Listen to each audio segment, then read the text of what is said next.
Greetings. A little bit of morning ink here.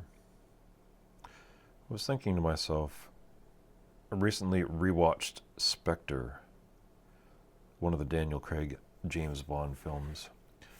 I've been a lifelong James Bond fan, and I'm ambivalent toward the Daniel Craig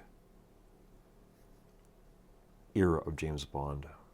I classify that mostly as a weird fever dream. Say James Bond is trapped in a dungeon somewhere, and he's been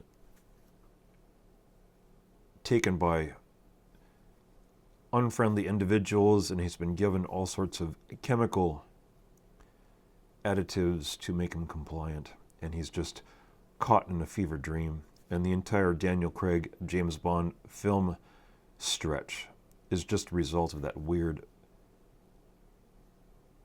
fever dream.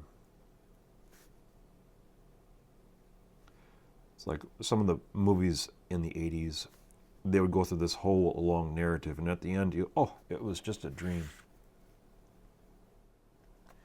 One of the things I seem to notice, and this is a theme throughout all of the James Bond films, not necessarily just the Daniel Craig ones, is that Bond himself is to preserve the order.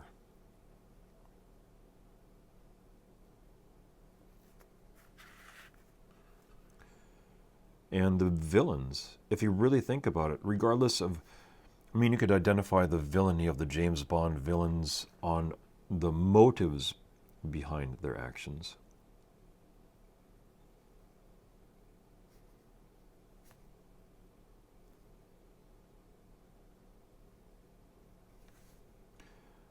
But if you look at their actions, on the face of it, their actions are just intended to transform the world around them.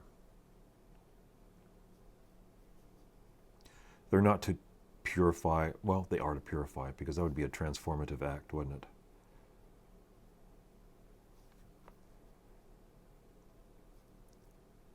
But their goal is to transform the world. Regardless of their motivations, that's the core thing that they're intending to do, is to transform the world.